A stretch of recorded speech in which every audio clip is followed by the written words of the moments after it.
Okay, so dah record belum? Okay, sekarang dia tengah record. Okay, kita tahu kelas graduate student dan undergraduate student ni adalah sub-classes kepada kelas student. So, bila kita tengok di sini kita menggunakan konsep array of object. Okay, array of object. So, di mana senarai yang ni saya letak di bahagian tepi lah. Okay. Okay, di mana kita tengok roster ni adalah senarai nama. Okay, pada indeks kosong dia akan merujuk kepada objek bagi graduate student. Kemudian roster indeks 2 dia akan merujuk kepada objek yang kita create daripada undergraduate student. Okay, so kita akan buat lab untuk polymorphism seperti ini. Okay, kita just apply. Okay, kemudian dari sini kita akan tengok apa ni, kita akan tengok apa ni penandingan. Ini adalah contoh yang you kena buat menggunakan array of object, okay, bagi menyimpan data berkenaan dengan graduate student dan undergraduate student. Okay, so nanti saya nak you all buat macam ni lah, compute course grade. Okay, compute course grade. So kita akan cuba buat seperti ini. Okay, kita try to implement. Boleh ataupun tidak. Okay, you all buat dulu. Kemudian nanti lepas sejam saya akan online semula. Sekarang ni sebab you all punya kelas habis pukul 1:30. 11:30, 12:30, 1:30. Kita nak tengok setakat mana yang you all. Ataupun siapa yang ada yang gunakan unlimited, so boleh live lah dengan saya. Okay, ataupun nak tunjuk apa-apa kat saya kan. Okay, okay, so kita akan pertama ada dua operation yang akan berlaku. Okay, pertama sekali you akan buat kelas, you kena buat kelas student, you kena create kelas student. Kelas student ni kemudian you akan create kelas postgraduate. Tapi dalam exercise tu saya letak di sini digunakan graduate student, tetapi you all boleh buat tapi dalam requirement saya buat postgraduate student. Tak ada masalah lah. Okay, yang undergraduate student sama juga. Okay, so you kena buat tiga kelas. Student adalah satu kelas, graduate student dan undergraduate student. So graduate student dan undergraduate student adalah subclass kepada kelas student. Okay. So apa yang kita nak lakukan adalah okay. Pertama sekali apa yang you kena buat adalah bila kita tengok di sini apa ni? Dia akan simpan di sini dia akan simpan data berkenaan dengan grade. Contoh sini saya nak you all simpan data terus. Contoh dalam exercise saya minta you all simpan apa? You all simpan metrik. Okey, contoh okey, metrik, kemudian apa lagi? NIM, kemudian markah. Okay, markah. Grade belum lagi. Grade nanti you akan kira kemudian. Okay, grade nanti you akan kira kemudian. Bila kita buat satu method nama dia compute grade. Okay, so bermaksud sini, sini kita akan buat. Okay, saya tunjuk satu. Okay, kita selesaikan yang ini dulu. Okay, so graduate student yang undergraduate student you kena simpan metrik, NIM dan juga markah. Okay, metrik, NIM dan juga markah. Okay. Kemudian, so you akan simpan seperti inilah. Kemudian you akan buat satu method. Okay, you akan buat satu method di dalam kelas yang lain. Okay, di dalam kelas yang lain di mana kelas tersebut akan compute course grade. Okay, kelas tersebut akan membuat compute course grade. Okay, compute course grade satu. Kemudian kita akan tengok okay, berapa banyak undergraduate student dan berapa banyak graduate student yang tersimpan di dalam roster. Okay, so you all buat dulu yang ni. So buat masa ni kalau ikut di sini, okay, saya kembali kepada mana maksud, okay, let's access mode. Sekarang ni keluar apa ni, keluar Microsoft Word ke Azmira? Ya. Ya. Okay. Sekarang ni you kena buat kelas, namanya kelas student UM. Okay, buat kelas student UM. Kemudian ini adalah dia punya apa ni, dia punya variable, instance variable. Kemudian dia ada satu compute grade. So this compute grade ni you letaklah apa pun, tapi kita tak akan gunakan compute grade ni sebab compute grade ni akan di override. Okay, kita akan membuat overriding method di sini.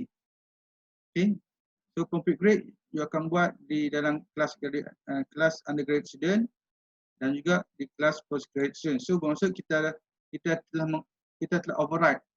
Okay, kita telah override dua method ni, okay, daripada method compute grade yang berada pada kelas student UM. Okay, kemudian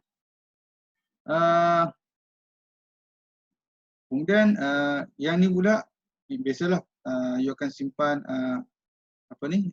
you akan simpan data melalui constructor. Okay, you akan simpan metrik, name dan juga markah. Okay, sekarang ni kalau ikut di sini, yang mana satu yang you akan simpan? You akan buat constructor dulu ke ataupun you nak buat benda ni dulu? Okay, kalau ikut di sini kita tengok. So you ada kelas undergraduate student dan postgraduate student. Yang variable ni nanti you hold dulu. Sebab kita just gunakan variable yang ada di sini. Okay, sebab undergraduate student dan postgraduate student akan menjadi subclasses. So you kena extend this class student variable. So you kena ada benda ni semua lah. Okay. Okay. Okay. Kemudian kita kembali semula ke screen PowerPoint. Kita nak tentukan kita akan guna constructor dulu ataupun kita nak compute postgrad lebih dahulu. Okay, so kita kembali kepada kembali kepada week 6. Okay, so kalau ikut di sini, okay, you all kena simpan dulu. Tapi sekarang you all tak boleh simpan grade sebab grade belum lagi dikira. Okay, grade belum lagi dikira. So you masukkan you simpan metrik, name dan juga markah. Ini adalah kita simpan melalui kita panggil sebagai constructor bagi kelas graduate student. Dia sama seperti undergraduate. So you akan simpan metrik, you akan buat metrik, kemudian dan sebagainya, metrik, name dan markah. Setelah you simpan, nilai metrik, name, markah ni terpulang kat you all lah. Sama ada you all nak buat nak key in data secara interaktif kemudian pass melalui constructor ataupun you all nak masukkan terus. Contoh katakan you buat kalau sebegini, you all key in data. Okay, you all key in data. Tapi okay, kalau nak senang, okay, just nak senang, you all masuk data lah. Metrik katakan 111. Contoh name katakan Zabidin. Okay, bilang name Ali. Seperti kena ada ni lah. Kemudian you hantar ni adalah 80 contoh. Okay, you hantar ni dulu. Kemudian nanti bila you all dah masukkan semua data, okay, dah masukkan semua data, katakan sekarang you all buat 5 dulu, 5 senang mod. Roster 0, 1, 2, 3, 4, 5. Sebab kita key in data, bukan kita key in data secara interaktif. Kita masukkan data sebab kita letak contoh dulu. Setelah masukkan data, okay, setelah you all simpan data dalam constructor, okay, bila you all panggil constructor graduate student ni, you all kena simpan benda ni kena simpan dalam konstruktor yang terdapat dalam superclass. So you kena gunakan super. So dalam konstruktor bagi kelas graduate student dan juga undergraduate student, you kena panggil super dan hantar ketiga parameter ni untuk disimpan pada superclass. Setelah tu kita akan buat compute grade. Okay, compute grade. Okay, compute grade ni, compute course grade ni adalah method yang terdapat pada graduate student dan juga undergraduate student. So dia akan cuba buat, dia akan detect sendirilah. Sebab kita dah override compute course grade yang terdapat dalam superclass. Okay. Kemudian setelah tu yang ni mungkin you akan buat satu method yang lain. Okay, tadi kita ada kelas apa ni? Kita ada kelas graduate, kemudian kita ada kelas undergraduate, kemudian kita ada kelas postgraduate dari kelas. So you buat satu lagi kelas yang ada main method dan kita akan pass benda ni. Dalam main method you boleh buat satu method namanya compute course grade. Dalam main method you boleh buat satu method untuk yang ada statement ni. Kita pulang katakan you buat compute grade dalam method tu. So dalam method tu you akan panggil benda ni lah. Okay, you akan panggil benda ni. Kemudian satu lagi you buat satu method yang ada benda ni. Yang ada benda ni di dalam kelas yang ada main method. Okay, buat satu method untuk benda ni. Contoh you nak display bilangan student. Okay. So you akan detect lah benda ni semua. Okay, itu je. Okay. So kita kembali kepada mana dia? Kembali kepada polymorphism. Okay. So bermaksud konstruktor ni you kena simpan dulu lah. You kena buat you all kena simpan data dulu dalam konstruktor, kemudian barulah compute grade, kemudian kira bilangan student. So ada 3 benda. Pertama, simpan data dahulu, kemudian compute course grade, kemudian kira bilangan graduate student dengan postgraduate student. Sekan dalam slide tu. So di sini compute course grade ni graduate student dengan undergraduate student dia berbeza. A ni 80/100 untuk undergraduate, kalau postgraduate 90/100. So saya je nak tunjukkan perbezaan saja. Itu saja. Okey, ada apa-apa soalan? Ada apa-apa soalan? Sekarang ni keluar apa dekat skrin you, Azmira? Keluar word. Okey. So saya you all faham. So you boleh tengok balik dalam WhatsApp, download file ni. Ada kan? Saya letak dalam WhatsApp. Ada tak dalam WhatsApp group? Ada, sir. Okay, so you all boleh ni lah.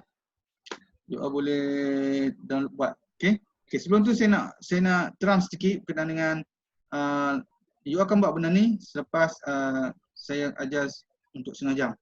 Okay. So sekarang ni kita pergi ke week 7 untuk berkenaan dengan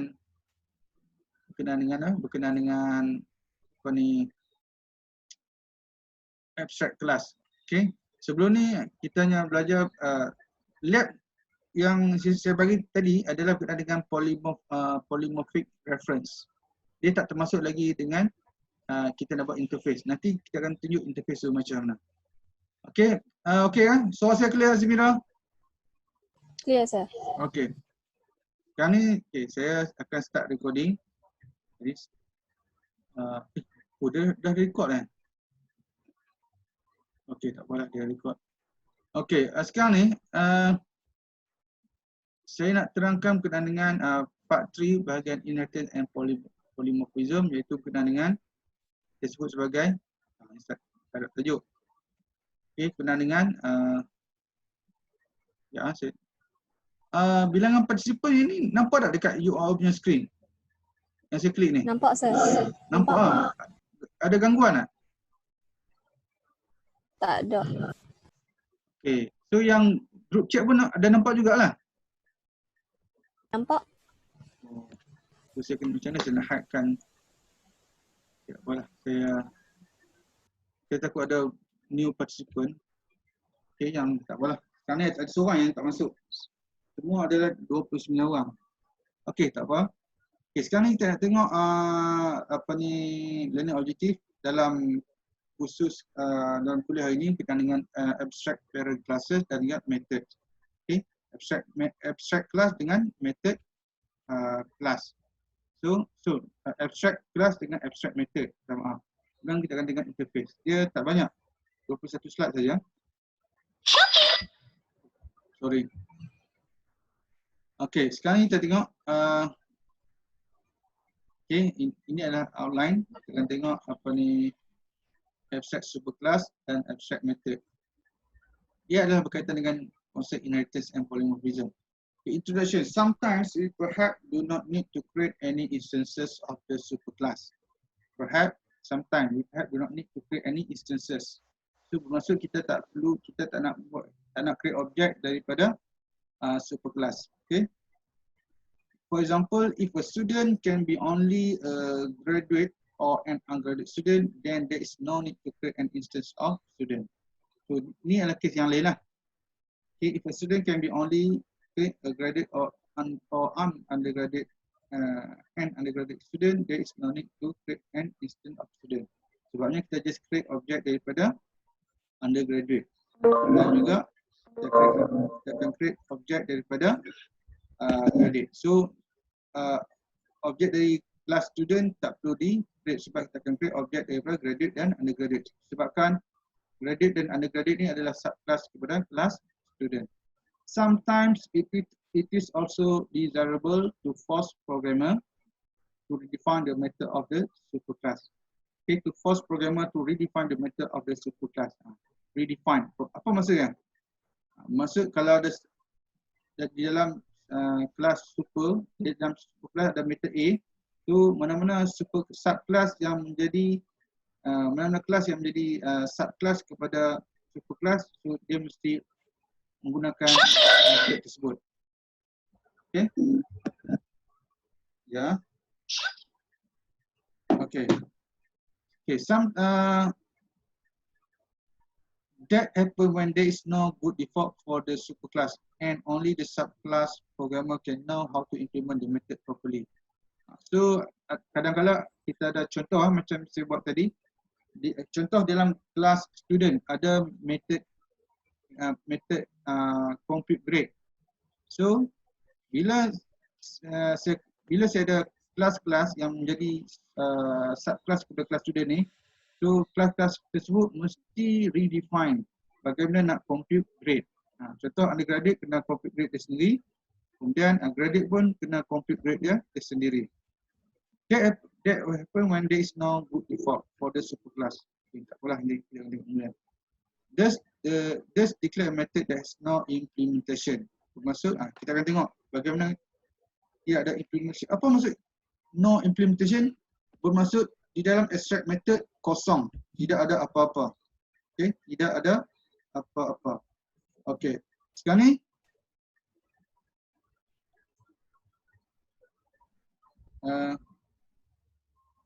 sekarang kita dengan abstract method. Abstract method is a method that has only the heading with nobody. No body. Kan nobody ya? No body. No body tu maksudnya tiada detail implementation di dalam method tersebut. Itu method abstract. The heading of an abstract contains the reserved word abstract and ending with semicolon. Okay, the heading of an abstract contains the reserved word abstract. Kena ada perkataan abstract ending with semicolon. Contohnya apa ni? Ini adalah method signature. Method signature, so you buat macam ni, kemudian terus letak semicolon. Okay, dan ada abstract, nampak abstract, kemudian kita ada abstract, kemudian kita ada abstract. Okay, so you buat seperti berikut. Okay, nak letak public tak apa, tak ada, nak letak access modifier pun tak apa, tak nak letak access modifier pun tak ada masalah. Tapi yang penting kena ada abstract dan selepas nama method, okay, iaitu selepas kurungan, kena letak semicolon. So ada dua benda kat sini. Satu, kemudian dua. Ni semicolon. Okay, sama juga dengan ni. abstract, kemudian semicolon. Okey, itu juga kaedah untuk kita nak buat abstract method. So maksudnya di dalam ni tidak ada body, tidak ada detailed implementation. Sebelum ni kita buat, bila kita habiskan method ni, kita akan buat open curly brace dan close curly brace. So kita akan buat dalam tu lah. Okey, so dalam konteks abstract method tidak perlu. Okey, kita tengok. Okay, ini adalah contoh bagi 3 kelas. Okay, kalau ikut di sini, geometry object ni adalah kelas. Okay, geometry object ada kelas, circle pun ada kelas, rectangle pun merupakan kelas. So, geometry object adalah superkelas kepada circle dan rectangle kelas. Dan rectangle and circle merupakan subkelas kepada kelas geometry object. Bila kita tengok di sini, kita tengok ni adalah UML notation. The abstract class name and the abstract method name. Abstract class name, okay, and abstract method name. Mana yang italic? Italic kan? Okay, geometry object ni adalah nama kelas. So dia adalah abstract class. Okay, dia adalah abstract class. Okay, yang mana lagi italic? Geometry object ni adalah abstract class. Kemudian find area, mana lagi? Saya tengok ni ada dua lah. Yang italic, find area dengan find parameter. Find area dan find parameter ni adalah abstract class. Okay, saya ulang balik. Find area dan find parameter ni adalah abstract class. Okay, so bagaimana dengan get color, set color, isfill? Ini adalah normal apa yang saya cakap tadi ya. Saya ulang balik ya.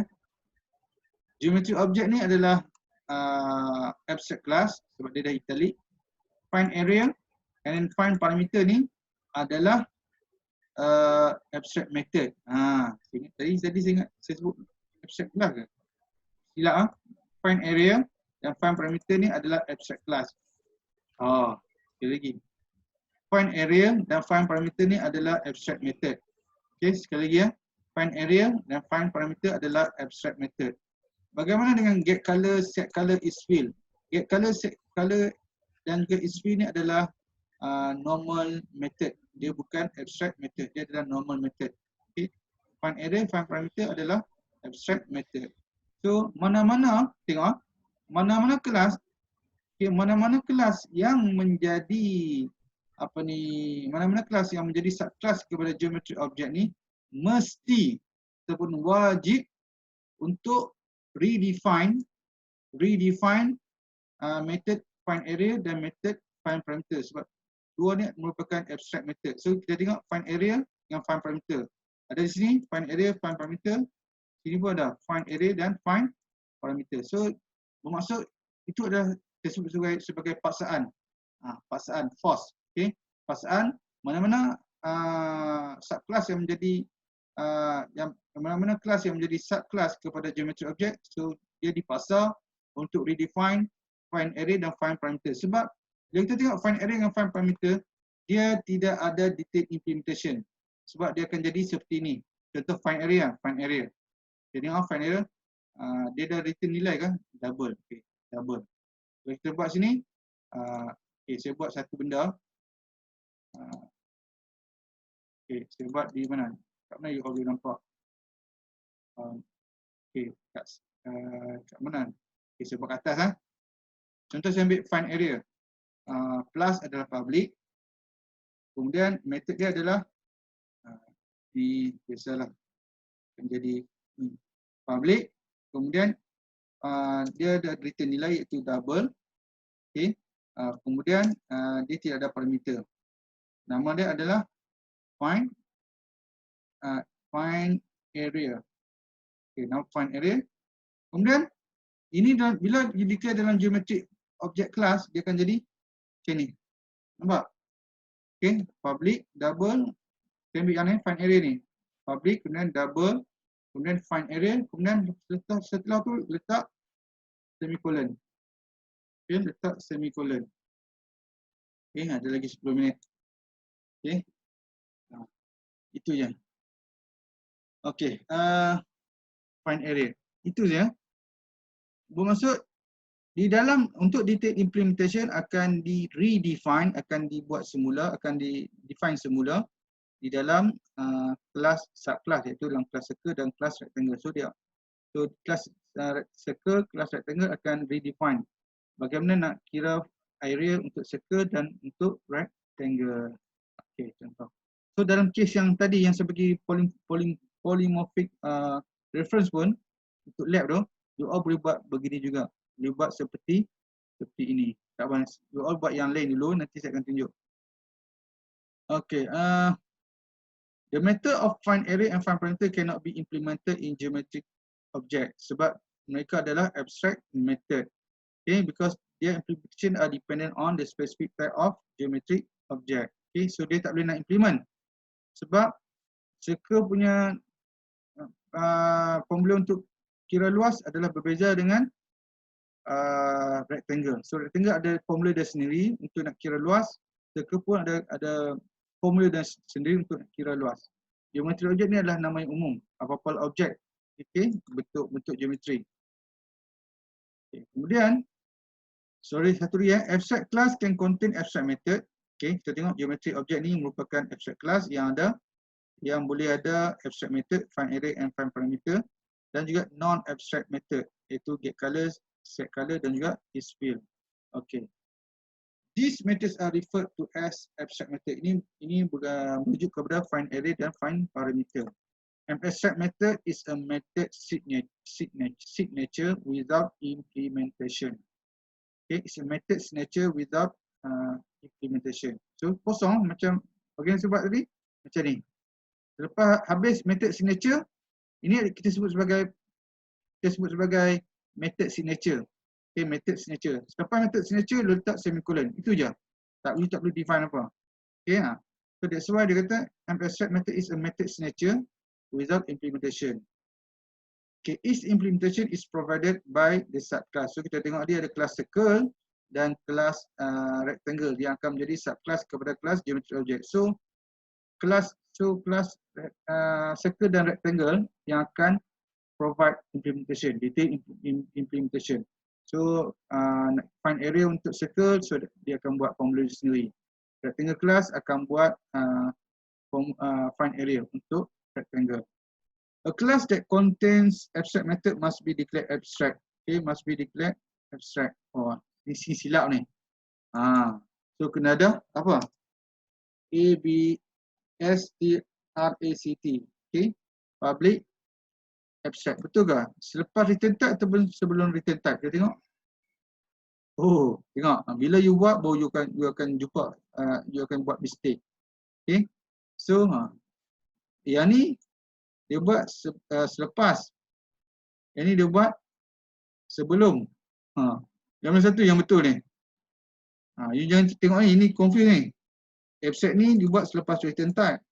Yang ni dia buat sebelum return type. Nanti kita akan tengok kemudian. Okay. Kita akan tengok kemudian. Okay, kalau nak tahu, okay, saya bawa you all ke mana? Ke screen. Okay, screen sini, jawab tutorial. Okay, sekarang ni keluar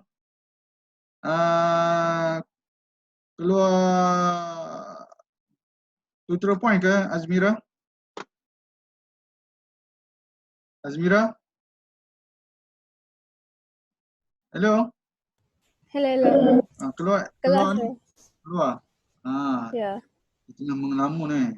Okey, Ziozin. Terima kasih Ziozin. Okey, kita tengok Java abstraction dalam kes ni. Okey, Java abstraction tengok dia buat sebelum atau selepas. Ini ada abstract class. Okey, ini adalah abstract class. Okey. Kita cari abstract method. Ada abstract method. Di mana dia? Ini dia terangkan kenaan dengan abstract class. Kita tengok abstract method. Ni abstract method. Abstract method, tengok, you have to place the abstract keyword before the method name. Okay, before the method name. Kita tengok. Nampak?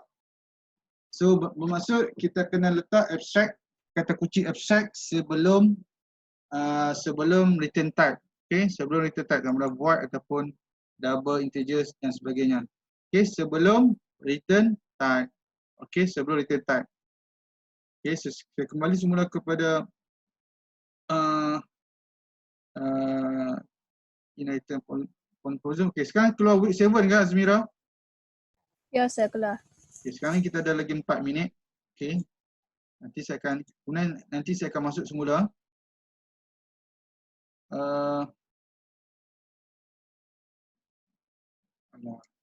Kacau lah benda ni.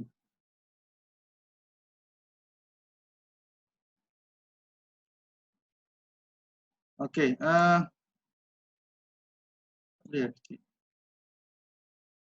Okay, di mana ya? Okay.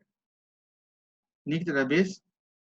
Okay, bermaksud di sini nanti you kena buat perubahan lah dekat you punya ni. So bermaksud abstract ni mesti berada di sebelum. Okay, ni pun letak sebelum. Okay, betul lah. Okay, abstract letak sebelum return type. Nanti you all ubah balik dalam slide you all. Okay, sebelum return type. Kemudian a class that contain abstract must be declared as abstract. Okay, kita buat tadi. Terus, okay, sebelum return type kita buat. Okay, ni sebelum public abstract double find area. Kemudian, based on the example, the find area method and find parameter are defined as abstract method in geometric object class. Both method are implemented in circle and rectangle class. So maksudnya mana-mana kelas yang menjadi subclass kepada this geometric object, dia wajib kena implement find area and find parameter. Nampak? Find area and find parameter, find area and find parameter. Sebab dia adalah abstract method, wajib. Okay, kalau dikira sebagai abstract method, wajib you kena buat. Kemudian abstract method declaration must be ended with semicolon. Okay, must be ended with semicolon. So saya dah ended dengan semicolon. Tengok selepas find area punya parenthesis. Kemudian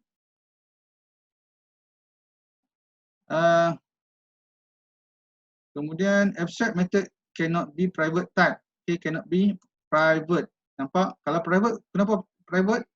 Kalau you tak private, tak boleh sebab private hanya boleh digunakan dalam kelas tersebut saja. Contoh katakan digunakan private, you gantikan private. Public jadikan private. Ini semua private, find area and find parameter private. So tak boleh sebab kalau private hanya boleh digunakan dalam kelas ini saja. So that's why you kena jadikan sebagai public. Okay. Kemudian sebab private member cannot be accessed, hanya boleh digunakan contoh di find area hanya bila kita declare private dalam kelas geometric object. So find area abstract method hanya boleh digunakan dalam kelas itu saja. Dalam kelas circle, dalam kelas rectangle tak boleh diguna. Okay, constructor and static method. Okay, constructor and constructor and static method cannot be used as abstract method. Ini adalah dia punya rules. Okay, dia punya rules. Tak boleh letak static dan juga constructor. Constructor tak boleh jadikan sebagai abstract. Okay. Method redefinition must be same in all aspects such as returning value. Okay. Method name, number of parameter and parameter. Semua kena sama, exactly the same. Okay, exactly the same. Kalau find parameter ada satu, contoh kalau find area ada 2 parameter. Okay, so kelas circle dengan kelas rectangle pun kena ada method find area 2 parameter. Dia kena exactly the same. Dia digunakan konsep soalan macam digunakan konsep overriding. Okay, must be exactly the same in terms of return type. Okay, method name, number of parameter and parameter type. Mesti kena sama. Okay, mesti kena sama. Okay.